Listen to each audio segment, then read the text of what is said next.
Welcome back to my next playthrough. Yes, we're back to Escaping the Dark Castle.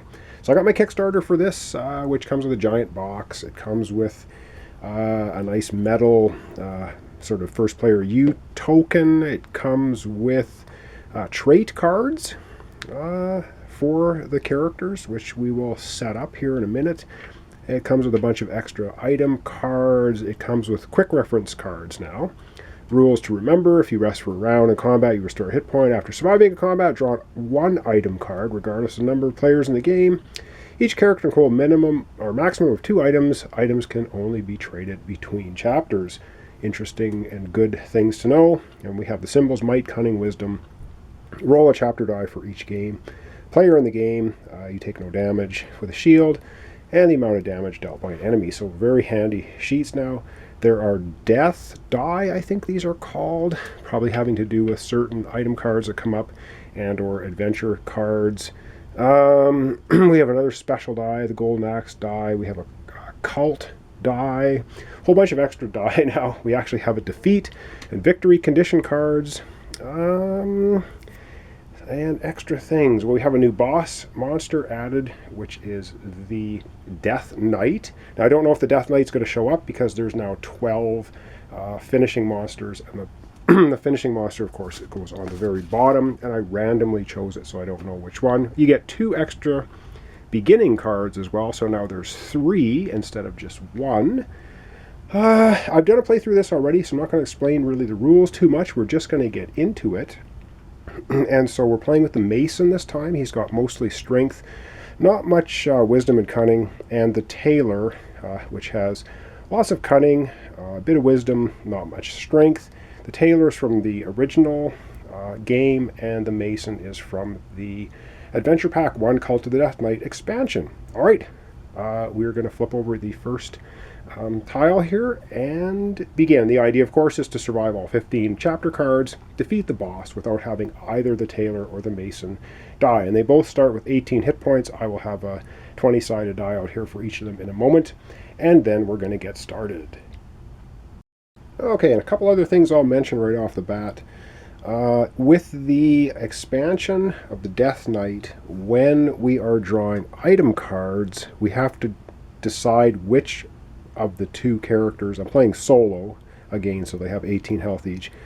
You can play up to 5, I believe, in this. 1 to 5, and a solo play is with 2 characters, or it's 4, possibly 4. So one of the extra rules they've added now is there are some curse cards in here. So when we draw these item cards, we have to draw, say the Tailor is going to draw this card, because if it's a curse, it will be attached to the Tailor. At the in-between chapters, you can exchange items. So it kind of, you can change items afterwards, but in the previous playthrough I did with just the base game, these were just items, you just grab them, and you don't care which person is grabbing them. But it does make a difference now because of the curses that can be in there. All right, well, let's begin. So I'm going to turn over the first chapter card. It's turn over to begin, and it's our basic one, so we don't get to see an extra one that came with the expansions, or came with the Kickstarter, but I'll be doing more playthroughs of this anyway. So once again, let's zoom down on the card here and begin. After years of incarceration in the depths of the Dark Castle, you finally break free of your cell. In a small stone room adjoining the cell block stands an old wooden chest. The lock is open. So right now we're going to draw an item card per player. And like I said, with the new rules, we have to draw the card specifically for each character, the Tailor or the Mason. We have to decide before we do it. All right, let's go ahead and do that. But before we do that, yes, I forgot the trait cards. We're going to add a trait card to each character. This came with the Kickstarter, in case you're wondering. I'm not sure if it's going to come out with any other expansions. But so we're going to have the Mason's going to have this trait, and we'll have the Tailor have that trait. And then we'll get to drawing item cards. So the trait for the Tailor, she's numb. Character flaw: once per game, when you would lose 3 hit points or more from a single source, lose only 1 hit point instead. Well, that's actually a pretty beneficial thing. So she's kind of numb from the experience of being incarcerated for so long. All right, the trait for the Mason, he's stubborn. Character flaw. Once per game, you may ignore either the U effect of a chapter card or the effects of a combat special. Does not apply to boss cards. Wow, okay, these are quite beneficial things to have, which I will, of course, have to remember, which I'm not always great at. And now we get to draw an item card per player. So let's start with the Mason. The Mason draws this item card. A Brew of Might. How appropriate. He's got lots of strength. Discard to apply a single might at any time. Okay, well, that makes sense for him. So we'll, and again, we can exchange in between chapters. And the Tailor then is going to draw a partially rotten apple. Discard to restore 1 health to your character. So she'll keep the rotten apple.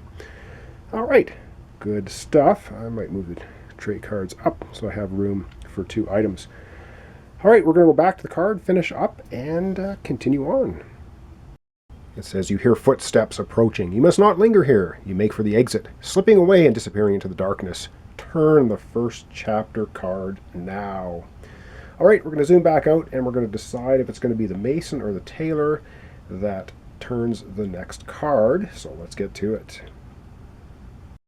And I don't know if I mentioned, but I should mention that the expansion came with 15 of these chapter cards, which I've mixed into the other 53 cards come with the original game, and shuffle them all together. So we may see some expansion cards showing up here, and we may get a lot or all of the original cards. Some of them may be duplicates as well from my first playthrough, because there's only 53 cards. So we may see some duplicates. You can play the expansion by just using just the 15 cards that come with the Death Knight expansion, and then it will be specific to just the Death Knight. I've decided to shuffle everything together, so here we go. All right, we're going to decide to have the Mason flip over the first chapter card. And what do we have? Something not good. So again, we're going to zoom down here. We're going to take a look at this and see what horror has just happened to us. Where there was once flesh and fur, the bones of the skeletal beast now crackle with the menacing power of dark magic. Begin combat. All right, well, it says combat special. Whenever you would remove a chapter dice by hitting this enemy, roll it instead. If the result is wisdom, do not remove it. Put it back wisdom side up. Okay, we can use the stubborn trait from the Mason. Once per game, you may ignore either the U effect of a chapter card or the effects of a combat special. Does not apply to boss cards. So we could ignore the special combat, but maybe we need to save that for something tougher. All right, so it will do 2 damage to us if it hits us. Now, if we roll shields, of course, we block damage. It's going to have a cunning, a wisdom, and we're going to roll 2 dice, 1 for each character, to see what else it has. So we're going to set up the pool for the skeletal dark magic monster, and then we're going to get to having our first battle. Alright, so we're high level here. So we're going to set up the dice pool. We're going to have a cunning. I'll put them in here. We are going to have 1 wisdom, and then we're going to roll 2 of these chapter dice randomly to see what we get. We get another cunning and another wisdom. Not great for our crew, I don't think. Oh, and I should have used the U token on our Mason because he was the one that flipped the card, but that doesn't matter now. All right, we're going to have both of them participate in the battle. They are both going to be rolling their dice. We're going to try to match these dice to get rid of it. And whatever we don't match, we're going to take 2 damage per character, possibly. So let's get rolling the dice and see what we can match. And we get a might for the Mason and a might for the Tailor. Really? Yeah. And we have a potion of might. Yeah, we can't really do anything about it. So that's a horrendous start to our playthrough. They're both going to take 2 damage. So we're going to go from 18 down to 16 health for both of them. Wow, that is atrocious. And then we go into another round of battle. So I think, yeah, let's just go ahead and have another round of battle. Wow, that was awful. Let's see if we can do something better here. Okay, that's getting a little bit better. The Tailor rolled wisdom, so we can get rid of one of the chapter wisdom dice. And of course, the Mason tries to fisticuff it to death, but at least he rolled a shield, so he'll take no damage. So the Mason takes no damage. The Tailor, though, is going to take 2 damage, 16 health down to 14. This is getting worse by the minute. Now, we have a decision to make. The Tailor can rest, get a hit point back, but she's got the best odds of getting the things we need. Wow, this is a tough fight, because the wisdom die... Oh, damn it, and we were supposed to roll this to see if we get a wisdom die. Special combat. Whenever you would remove a chapter die by hitting the enemy, roll it instead. If it's wisdom, do not remove it, put it back. Oh my god. I think we're going to die right here in the first first playthrough.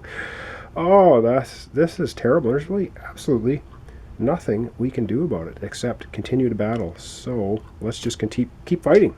Wow, it's absolutely terrible.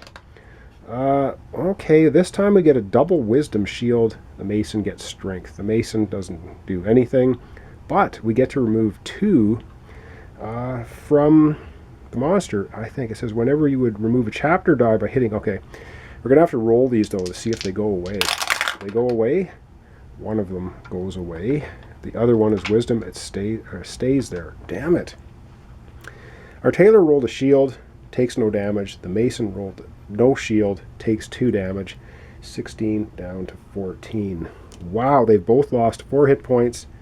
We're not even close to finishing off this monster yet. We're going to keep fighting. No one's going to rest. Oh man, let's keep pounding on it. Once again, another fantastic roll by the Tailor, and a good roll by the Mason this time. All right, the Mason rolls cunning, and the Tailor rolls 2 wisdoms. So we're going to have to re-roll all of these. If any of them are wisdom, they're going to stay, but otherwise we've defeated this thing. Come on. And not one of them is a wisdom. Wow, we got lucky there. We've defeated the creature. Yikes, that was not good.